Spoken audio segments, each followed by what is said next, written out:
Hello दोस्तों, स्वागत है आप सभी का मेरे YouTube चैनल पर। मेरा नाम है रवि। तो चलिए आज की वीडियो को हम शुरू करते हैं।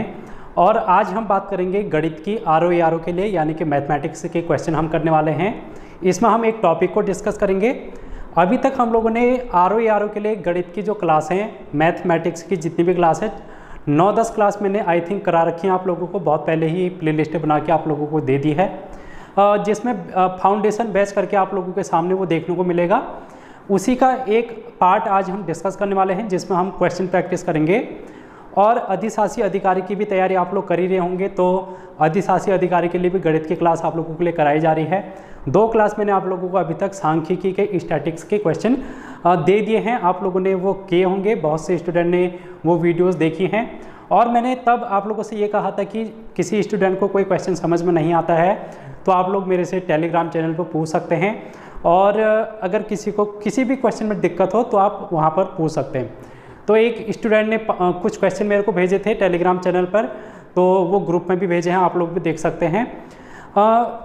उन क्वेश्चन को आज हम डिस्कस करने वाले हैं। बेसिकली बात ये है, होता ये है कि अगर उस स्टूडेंट का यहाँ पर डाउट है तो ऐसे बहुत से स्टूडेंट हो सकते हैं जो बेसिक से क्वेश्चन हैं जिनमें समझ विकसित नहीं होती है स्टूडेंट की, उन क्वेश्चन में दिक्कत आ सकती है। तो बहुत अच्छे क्वेश्चन थे, यानी कि एग्जाम में आने वाले क्वेश्चन थे, क्योंकि उस टाइप के क्वेश्चन आपके प्रीवियस ईयर में आए हुए हैं। तो इसलिए मैंने उन क्वेश्चन को लेना यहाँ पर ज़्यादा सही समझा। और हम यहाँ पर कुछ क्वेश्चन देखेंगे और उसका बेसिक भी देखेंगे। उसके अलावा उससे मिलते जुलते और भी क्वेश्चन करेंगे जो हमारे एग्जाम के लिए इम्पोर्टेंट हो सकते हैं। इसके अलावा अगर आप लोग RO की तैयारी कर रहे हैं तो 3 क्लास आप लोगों को देखनी है। तो सबसे पहले तो अगर आप लोग रीजनिंग पढ़ना चाहते हैं, तो रीजनिंग की प्लेलिस्ट भी बनी हुई है, आप लोग जा सकते हैं प्लेलिस्ट पर, जिसमें 25 क्लास के आसपास मैंने करा रखी है। तो वहाँ से आपकी रीजनिंग अच्छी हो जाएगी। उसके बाद मैथ और रीजनिंग का एक बेसिक फाउंडेशन बैच है, जिसका आज ये क्वेश्चन प्रैक्टिस हम कर रहे हैं इसी वाली सीरीज़ में। और एक और वीडियो मैंने आप लोगों को दे रखी है मैथ की, ठीक है, मैथ्स की, जिसमें हम UKPCS पेपर 2 के लिए मैथ कर रहे थे। उसमें भी मैंने 9-10 क्लास आप लोगों को करा रखी है। वहाँ पर आपको उत्तराखंड में किस प्रकार से क्वेश्चन पूछे जाते हैं उसके बारे में थोड़ा सा जानकारी मिलेगी। और उसमें उत्तराखंड PSC के जो प्रीवियस ईयर क्वेश्चन हैं उनको मैंने हल किया है। तो आप लोग उस क्लास को भी देखेंगे, वहाँ पर भी आप लोगों को 10-12 क्लास मिल जाएंगी। तो ये हो गई करीबन 40-45 क्लास हो गई हैं, ये 10-45। तो 40-45 क्लास बहुत होती हैं। अगर आप लोग इनको देखेंगे तो यहाँ से आपका डेफिनेटली फ़ायदा मिलेगा और आपके एग्ज़ाम में अच्छा स्कोर होगा। तो चलिए ज़्यादा देरी न करते हुए आपकी क्लास को शुरू करते हैं। इसके अलावा आप लोगों को कंप्यूटर की क्लास भी कराई गई है, कंप्यूटर भी आप लोग देख सकते हैं। कंप्यूटर आपका कंप्लीट होने को है। हम अब आधे से ज़्यादा सिलेबस उसमें कवर कर चुके हैं, 70-80%। तो उसको आप लोग देखेंगे ज़रूर। यहाँ पर आपके सामने 2 क्वेश्चन हैं और सेकंड क्वेश्चन पहले करेंगे और पहले वाला क्वेश्चन हम बाद में करेंगे। दूसरा क्वेश्चन क्या कह रहा है यहाँ पर समझना, 2 संख्याओं का HCF का मतलब होता है महत्तम समापवर्त्य। HCF का मतलब क्या होता है? महत्तम समापवर्त्य, जिसको हम मौसो के नाम से जानते हैं। अगर हिंदी स्टूडेंट हैं तो वो मौसो के नाम से इसको बचपन में पढ़ा होगा आप लोगों ने। तो इसका मौसो है 11 तथा LCM जिसको हम लॉसो बोलते हैं वो कितना है 693, यानी कि 2 संख्याएं हैं और दोनों संख्याओं में से मौसो है 11, LCM है 693। अब उनमें से एक संख्या तो आपको दे रखी है 11 है और दूसरी संख्या हमको निकालनी है। अब इस क्वेश्चन में मैं ज़्यादा समय नहीं दूंगा, क्योंकि ये क्वेश्चन मैंने आप लोगों को करा रखा है LCM और HCF का। अगर आप लोगों ने नहीं देखी होगी वीडियो तो देखना, जो मैंने फाउंडेशन बैच है जिसमें मैंने 1 से लेकर 10 तक क्लास आप लोगों को अभी तक दे रखी है, इसी में LCM और HCF का बिल्कुल बेसिक से करा रखा है। और एक क्वेश्चन नहीं बल्कि बहुत सारे कॉन्सेप्ट उसमें मैंने आपको बताए हैं। तो आप लोगों को उन क्लास को देखना है, तो वहाँ पर आपको ज़्यादा मिल जाएगा इसके बारे में। लेकिन उस स्टूडेंट ने कुछ क्वेश्चन पूछा था, तो इसलिए मैंने ये क्वेश्चन भी ले लिया। अब जब भी इस टाइप का क्वेश्चन आता है, जब 2 संख्याएं होती हैं, माना पहली संख्या x है और दूसरी संख्या हम मान लेते हैं y है, तो ये पहली संख्या हो गई और दूसरी संख्या हम क्या मान लेते हैं y। जब भी 2 संख्याएं होती हैं, इनके HCF और LCM हमको दिए होंगे, HCF हमको दिया होगा और LCM दिया होगा, ठीक है। तो HCF कितना दिया है 11 और LCM कितना दिया है 693। इसमें से पहली संख्या कितनी है 11, x का मान हम 11 मान लेते हैं, तो y का मान हमको निकालना है। इस टाइप के क्वेश्चन को डायरेक्टली आप एक फॉर्मूले से करेंगे। ज़्यादा अगर आप लोगों को कहीं भी नहीं जाना है, सिर्फ आप एक फॉर्मूले का प्रयोग करेंगे, जो फॉर्मूला है पहली संख्या गुणा दूसरी संख्या।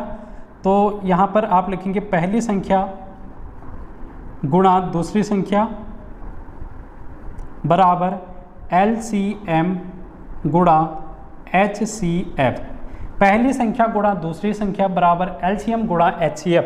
तो पहली संख्या हमारे पास x है, दूसरी संख्या y है, LCM इनका 693 है और HCF इसका 11 है। अब एक सेकंड, हाँ, यहाँ पर पहली संख्या मैं क्वेश्चन देख लेता हूँ इसमें, क्योंकि दोनों ही एक जैसे हैं। यहाँ पर क्वेश्चन ये होगा कि पहली संख्या 77 है, 77, तो x की वैल्यू 77 है, ये आप ध्यान में रखना। x की वैल्यू 77 है, तो हम यहाँ पर 77 लिखेंगे into y is equal to 693 into 11। अब हमको y का मान यहाँ पर से निकालना है। जब भी हम y का मान निकालेंगे तो 77 को दूसरी तरफ भेज देंगे, तो 693 इंटू 11 अपॉन में चले जाएगा 77। अब 11 से ये 77 कट जाएगा कितनी बार, 7 बार, क्योंकि 11 के पहाड़े में 7 बार आता है। अब हम इसको 7 से कट कर देंगे 693 को, तो 7 नम 63 और फिर 6 बचा 3, 7 नम 63। अगर आप इसको डिवाइड करेंगे तो 99 आ जाएगा। तो यहाँ पर y का मान कितना आ गया, 99 आ गया। इस टाइप के क्वेश्चन आपसे पूछे जा सकते हैं। अब इसमें आप लोगों से इस टाइप से भी क्वेश्चन पूछे जा सकते हैं। यहाँ पर HCF निकालना है, पहली संख्या 77 है, दूसरी संख्या 99 है, तो अब आपको ये पूछा जाएगा कि HCF निकालो। यहीं पर आप लोगों से इस टाइप से भी पूछा जा सकता है LCM निकालो। यहीं पर आप लोगों से इस टाइप से भी पूछा जा सकता है कि पहली संख्या निकालो अगर दूसरी संख्या ये है। तो इस टाइप के आंकड़े आप लोगों को अगर पूछे जाएंगे तो एक ही सूत्र आप लोगों को लगाना है, फॉर्मूला वो ये है। तो ये तो था LCM और HCF का, आप लोग देखेंगे इसकी इस टाइप की क्लास मैंने आप लोगों को पहले करा रखी है, इसका बिल्कुल बेसिक से करा रखा है, तो आप लोगों को फाउंडेशन बैच देखना है। अब हम बात करते हैं आज का मेन मुद्दा, जो कि हमारा एक क्वेश्चन है, और इस टॉपिक का नाम है अनुपात, रेशियो। तो रेशियो और प्रोपोर्शन का ये क्वेश्चन है। यहाँ पर आप लोगों के सामने जो अनुपात है, अनुपात के बारे में यहाँ पर आप लोगों से पूछा जा रहा है। तो अनुपात क्या होता है, इसको सबसे पहले समझ लेते हैं। जैसे दो संख्याएं हैं, ठीक है, उनकी हमको तुलना करनी है। किसकी तुलना करनी है, मान लेते हैं एक पुत्र है, एक पिता है। अब पिता की आयु 48 है और पुत्र की आयु हम मान लेते हैं 12 वर्ष है। अब इनके हमको क्या करनी है, तुलना करनी है। तो तुलना हम किस प्रकार से कर सकते हैं, अगर दो व्यक्तियों की आयु हमको दी गई है तो हम तुलना इस प्रकार से कर सकते हैं। पहला मेथड तुलना करने का ये है कि हम इनका अंतर निकाल देंगे, इसी तरीके से तो तुलना करेंगे तो 48 अब -12, तो आप यहाँ पर देख पाएंगे 36 आपका आंसर आ गया।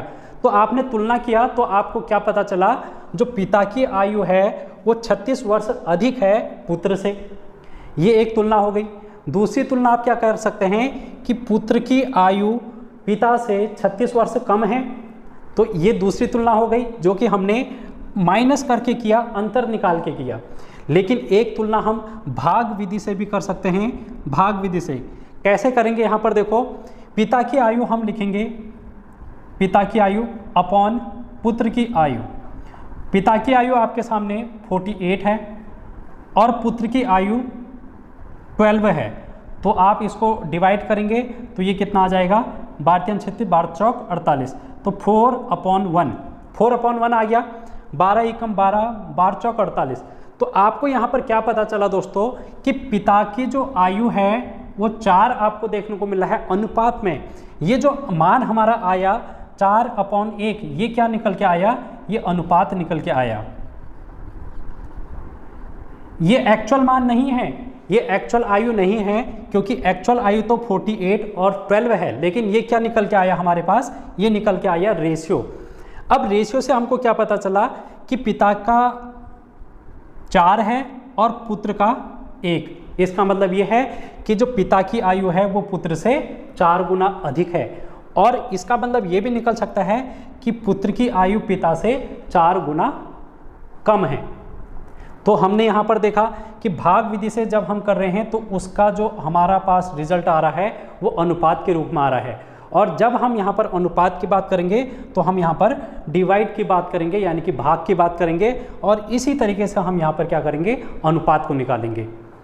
तो यहाँ पर हम लोगों ने एक चीज़ यहाँ पर देखा कि कोई एक ऐसी संख्या है जिससे हम ऊपर और नीचे भाग कर रहे हैं।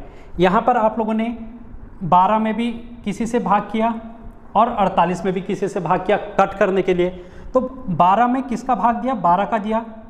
यहाँ पर आप लोगों ने किसका भाग दिया, 12 का, और ऊपर भी किसका भाग दिया, 12 का, तभी तो 4 आया। 12 चौक 48, 12 एकम 12। क्लियर हो रहा होगा।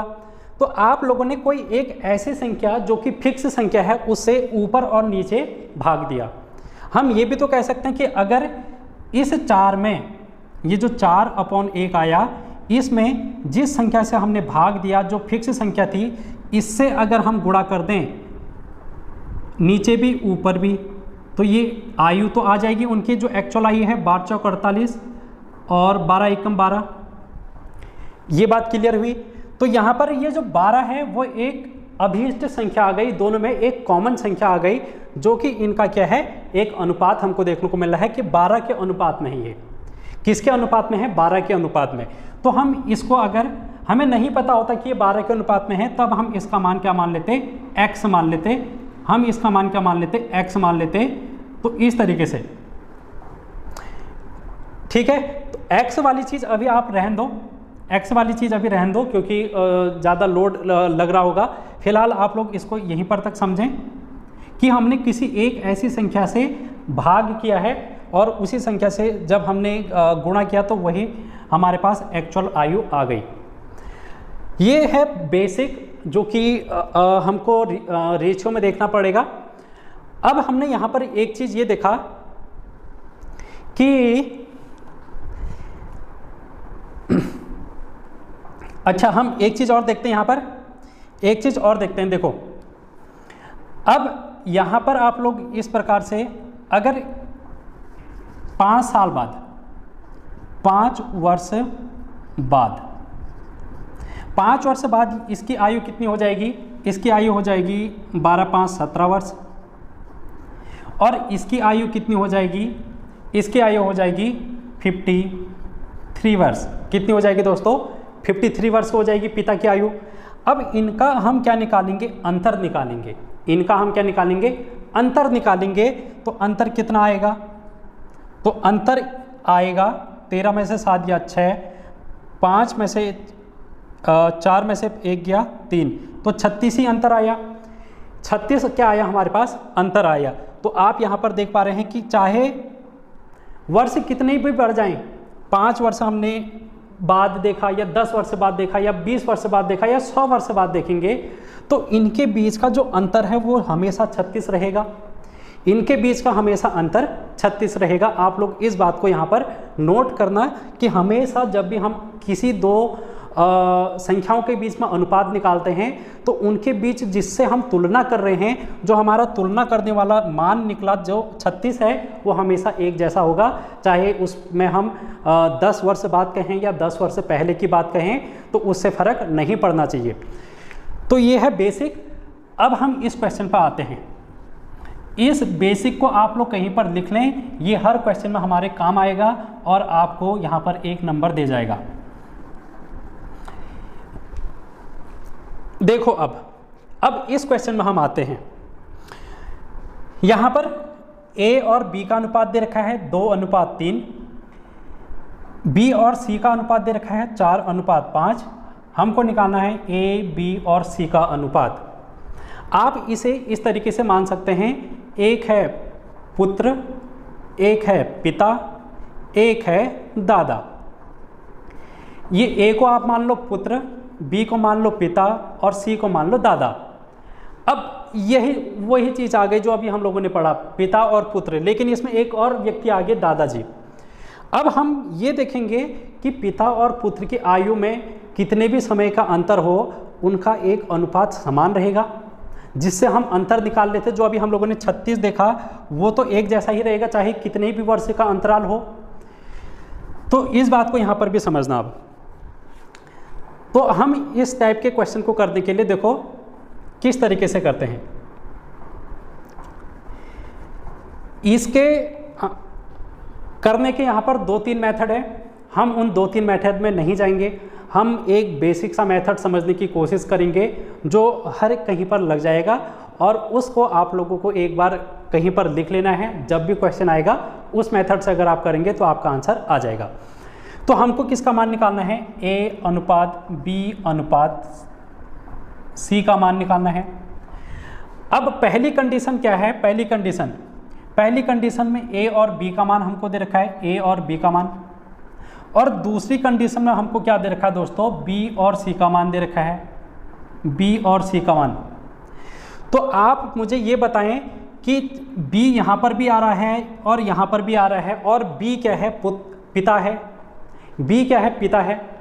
तो इस पिता का अनुपात अपने पुत्र से और दादा से हमेशा एक जैसा रहेगा, हमेशा एक जैसा रहेगा।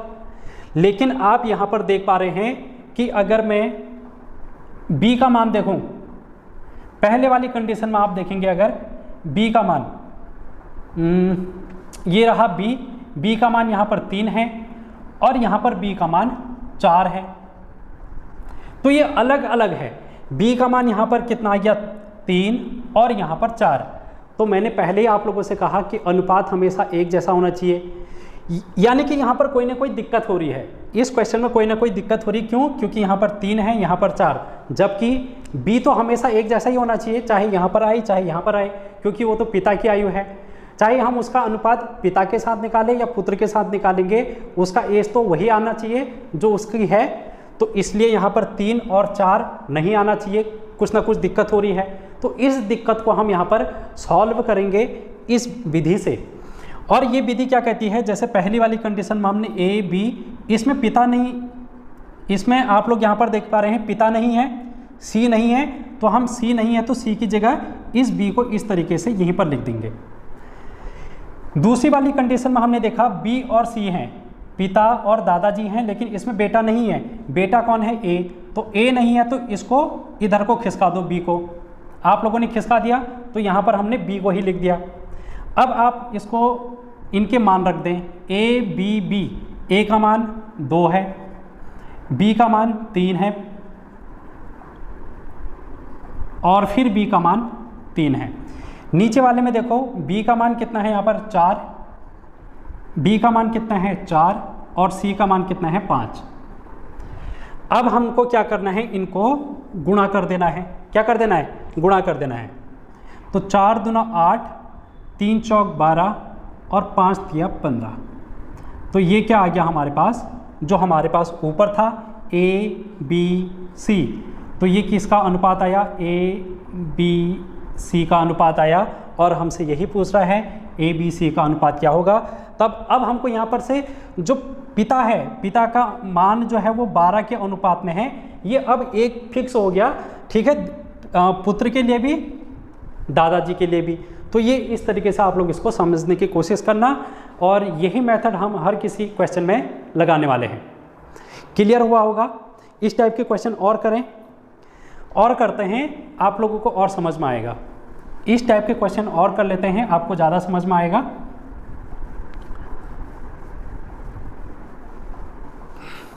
क्वेश्चन क्या है?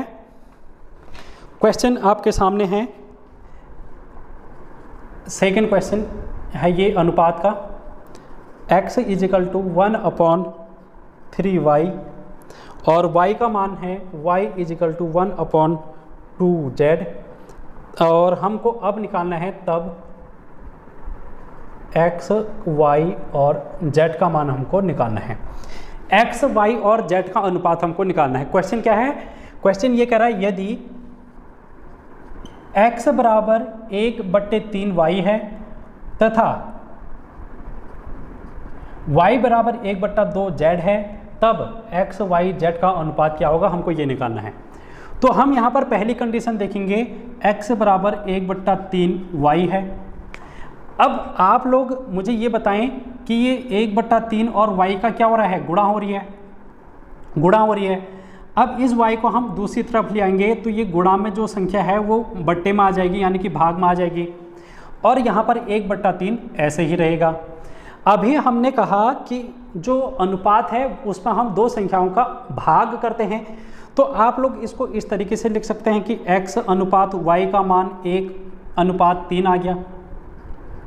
यही तो बात की थी अभी हम लोगों ने, जब हमने कहा कि जब हम तुलना करते हैं तो भाग विधि से जो भी संख्या आती है उसी को हम अनुपात कहते हैं, और यहाँ पर भाग विधि तो है ये 1/3, इसी को हम अनुपात भी कह देते हैं। अब इसी प्रकार यहाँ पर भी देखेंगे y का मान, y बराबर 1/2 z है। इस z को हम यहाँ ले आएंगे तो y/z = 1/2, यानी कि y अनुपात z का मान आया 1/2। अब आपके सामने ये वही क्वेश्चन बन गया जो इससे पहले क्वेश्चन था। तो आप देखो उसी क्वेश्चन को घुमा के इस तरीके से भी पूछा जा सकता है, तो मेथड सब में एक जैसा ही लगना है। क्या मेथड है, x y z, पहले वाले में x और y है, पहले वाले में x और y है, z नहीं है तो हम इस y को इधर को खिसका देंगे तो y ऐसे लिख दिया फिर से। दूसरे वाले में y और z है, y और z, y के नीचे y लिख दिया, z के नीचे z, और इस y को यहाँ को खिसका दो, x की पूर्ति हो गई यहाँ पर। ठीक है, अब हम यहाँ पर मान लिख लेते हैं, इसी को अब हम यहाँ पर मान लिख लेते हैं x y y। x का मान 1, x y और z, x का मान 1, इस y का मान रखेंगे कितना 3, और यहाँ पर इस वाले y का मान रखेंगे जो हमने पहले लिखा है, क्योंकि हमने इसको इधर को खिसका रहे हैं। ठीक है, तो ये 3 यहाँ पर भी आ गया। अब इस y का मान, इस y का मान और z का मान क्या कहाँ से आएगा, यहाँ से। y का मान 1, 1 और 2। अब हम क्या करेंगे, इनको गुणा कर देंगे, 1 एकम 1, 1 और 3 3 और 3 दूना 6, तो 1 3 6 कितना आ गया दोस्तों, 1 3 6 अनुपात आ गया, यानी कि x का अनुपात y का अनुपात और z का अनुपात कितना आ गया, 1/6/3 आ गया।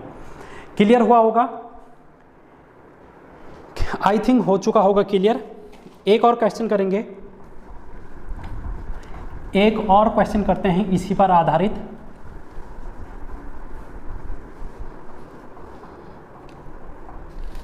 इसी पर आधारित क्वेश्चन करेंगे। यदि m अनुपात n = 3/2 है तो यहाँ पर आपके सामने है, तो 4m + 5n अनुपात 4m - 5n, ये आपके सामने है। ये क्वेश्चन है आपके सामने कि m अनुपात n = 3/2 है, तो हमको इसका मान निकालना है। इस टाइप के क्वेश्चन में हमको अनुपात की जगह हमने क्या देखना है, भाग, तो m/n = 3/2। अब जब हमको दो ही संख्या दे रखी है m और n, और उनका अनुपात भी दे रखा है, तो हम बेसिकली यही मान लेते हैं कि m का मान 3 है और n का मान 2 है। यही हम यहाँ पर मान लेते हैं, ज़्यादा हमको कुछ मानने की ज़रूरत नहीं है। ठीक है, m का मान 3 मान लिया, n का मान 2 मान लिया, तो इस कंडीशन में हम अब रख देते हैं मान को। तो इसके दो विधि हैं, दूसरी विधि भी बताऊंगा, पहली विधि देख लो। 4m, m की जगह 3 + 5n, n की जगह 2, ये गुणा हो रही है, अनुपात 4m की जगह 3 गुणा 3 - 5n की जगह 2। हमने मान रखे, अब हम इसको निकालेंगे। तो आप देखेंगे यहाँ पर 4 × 12 + 5 दूना 10 अनुपात 4 × 12 - 5 दूना 10, तो 12 और 10 22 हो गया, और यहाँ पर कितना आ गया, 2 आ गया। तो अगर हम इसको और कट करेंगे तो 11 एकम 11, 11 दूना 22, 2 एकम 2, तो 11:1 आ गया, 11:1 आ गया। ठीक है, हमने यहाँ पर क्या किया, 2 से डिवाइड कर दिया, 2 से यहाँ पर भी डिवाइड कर दिया, 2 से यहाँ पर भी डिवाइड कर दिया। ठीक है, 2 से यहाँ पर भी डिवाइड कर दिया, 2 से यहाँ पर भी, तो 2, 11 और 2 एकम 2, तो 11:1 इसका आंसर आ गया। तो इस तरीके से आपको करना है। दूसरा मेथड क्या है, m/n का मान हमारे पास है 3/2, तो हम यहाँ पर से इस n को उठा के दूसरी तरफ भेज देते हैं, और ये n यहाँ पर भाग में है तो दूसरी तरफ जाएगा तो ये गुणा में हो जाएगा। तो आप यहाँ पर देख पा रहे हैं कि m = 3/2 गुणा n आ गया। m का मान क्या आ गया, 3/2 गुणा n। अब हमको, आप लोग यहाँ पर देख पा रहे हैं कि हमको 4m का मान निकालना है। यहाँ पर भी 4m का मान, किसका मान निकालना है, 4m का। यहाँ पर 4 टॉफ़ी का मान निकालना है। m को आप टॉफ़ी मान सकते हैं, यहाँ पर 1 टॉफ़ी है, m को आप टॉफ़ी मान लो, यहाँ पर भी टॉफ़ी मान लो। तो यहाँ 1 टॉफ़ी का मूल्य कितना है, 3/2n है, और यहाँ पर हमको 4 टॉफ़ी का मान निकालना है। तो जब हमको 1 टॉफ़ी का मूल्य पता है, 4 टॉफ़ी का मूल्य निकालना है, तो हम 4 से गुणा कर देंगे। तो हम यहाँ पर 4m का मान निकालना है, तो इसमें क्या करेंगे, 1 गुणा m कर देंगे, और m का मान यहाँ पर लिखा है, तो 4 गुणा m का मान कितना है, 3/2 n। 2 से इस 4 को काट देंगे तो ये आ गया 2। तो अब 2 को 3 से गुणा कर देंगे तो ये कितना आ गया, 6n। तो 4m की जगह कितना मान आ गया, 6n आ गया।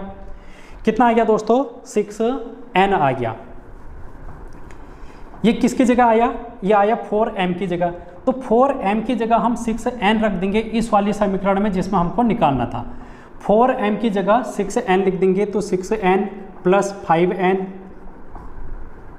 4m की जगह 6n लिखेंगे -5n। अब देखो यहाँ पर ये कितना आ गया, 6 और 5 11n, 6 - 5n तो 1n, और अनुपात का मतलब क्या होता है, भाग। तो 11n भाग 1n, n से n कट गया तो 11/1 आ गया, और इसी को हम 11:1 भी बोल देते हैं। तो आंसर आ गया, फिर से वही आंसर आया। तो किसी भी विधि से आप कर सकते हैं, आपको समझ में आ गया होगा। अब हम कुछ और करेंगे, अनुपात पर आधारित क्वेश्चन ही करेंगे। एक बार मैं देख लेता हूँ कि वीडियो कितनी लंबी बन रही है, अगर समय होगा तो कर लेंगे। चलिए एक क्वेश्चन और कर लेते हैं, जल्दी से एक क्वेश्चन और कर लेते हैं। क्वेश्चन क्या कर रहा है, आप यहाँ पर देखेंगे 2a = 3b = 4c, ये आपके सामने है। तो यदि ये है तो हमको क्या निकालना है, a/b/c निकालना है। हमको क्या निकालना है, a/b/c निकालना है।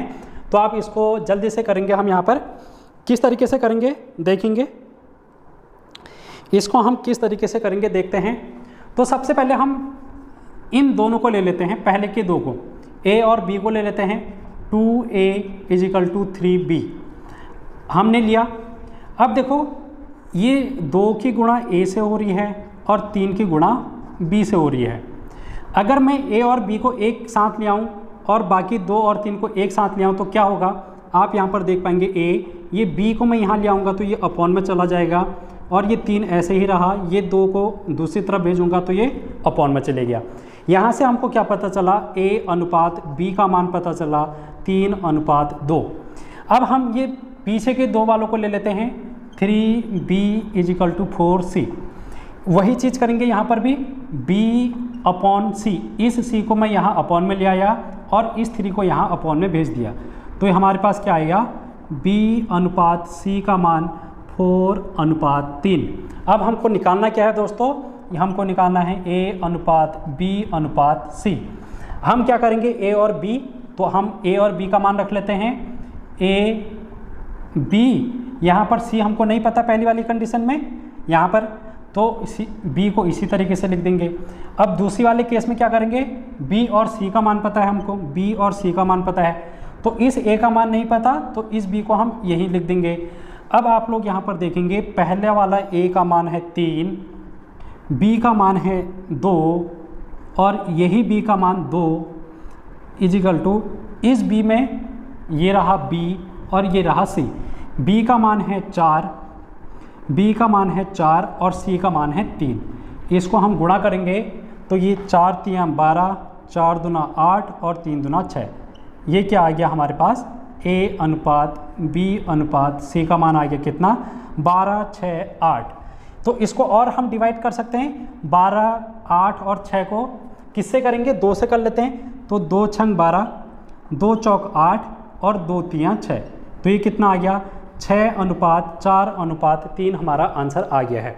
एक क्वेश्चन और कर लेंगे बहुत जल्दी से, ताकि आप लोगों को ये अनुपात पर अब कोई भी डाउट ना रहे। ठीक है, कोई भी डाउट नहीं रहना चाहिए।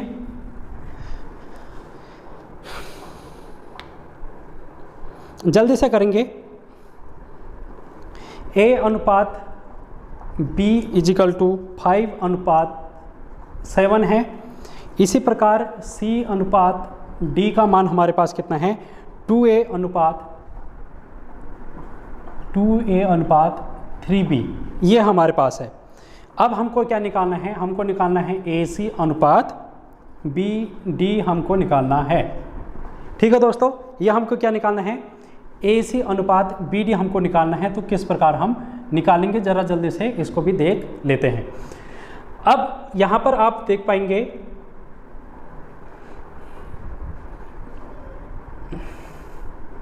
यहाँ पर इसको जल्दी से देख लेते हैं कि A अनुपात B इजिकल टू 5 अनुपात 7 है। तो हम इसको A अपॉन B लिखेंगे, इसको 5 अपॉन 7 लिखेंगे। ठीक है, इसी प्रकार यहाँ पर C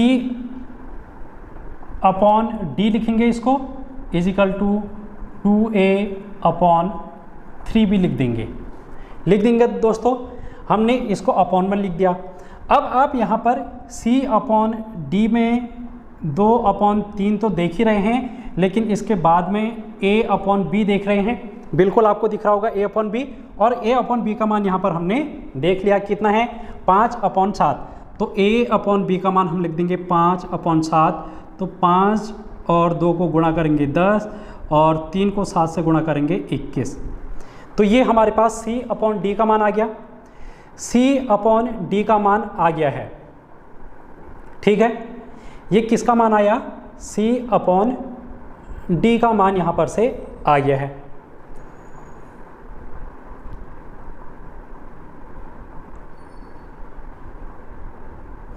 अब हमको यहाँ पर निकालना क्या है, AC अपॉन BD।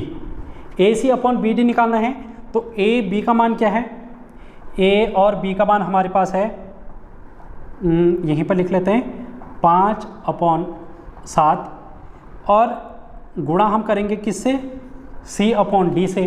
तो C अपॉन D का मान कितना आया, 10 अपॉन 21। कितना आया दोस्तों, 10 अपॉन 21 आ गया। इसको अगर हम गुणा करेंगे तो 5 10 50 और 7 एकम 7, 7 दूना 14। तो ये कितना आ गया, 50 अपॉन 147। इसका मान कितना आया, 50 अनुपात 147 आ गया, और ये हमारा आंसर है। ठीक है, ये हमारा आंसर है। तो आई होप क्लियर हो चुके होंगे आपको क्वेश्चन। एक क्वेश्चन और था, उसको मैं कराना तो चाहता हूँ।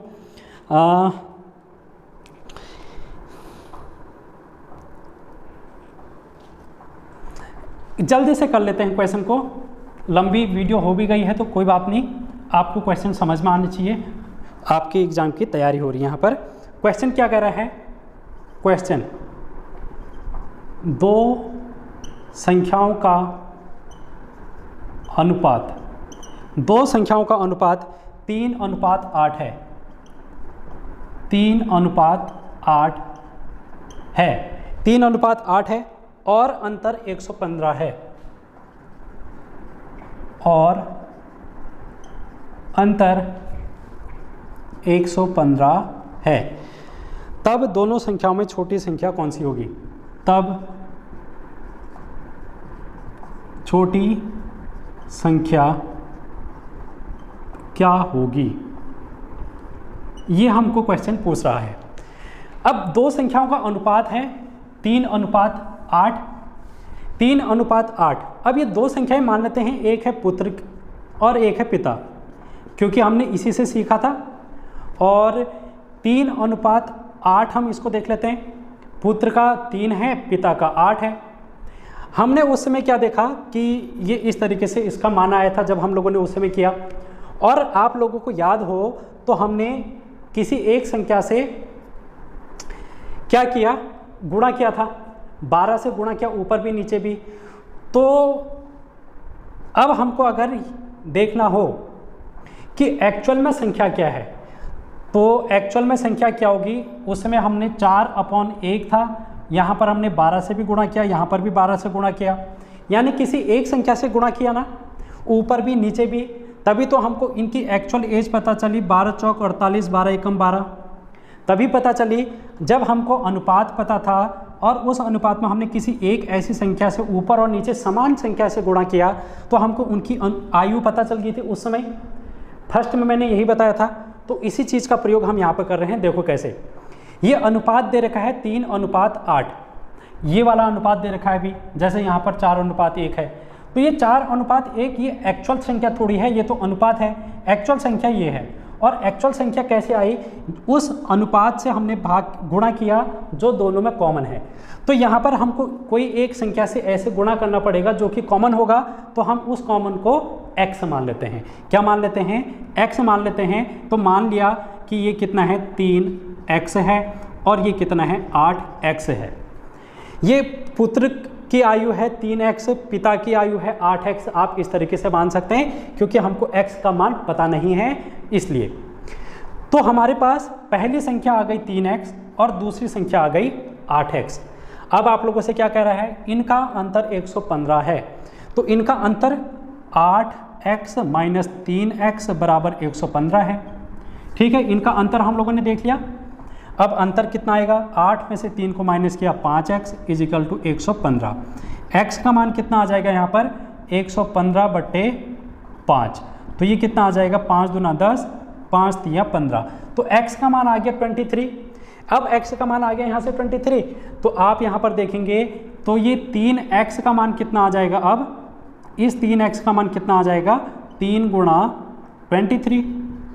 और ये 8x का मान कितना आ जाएगा, 8 गुणा 23।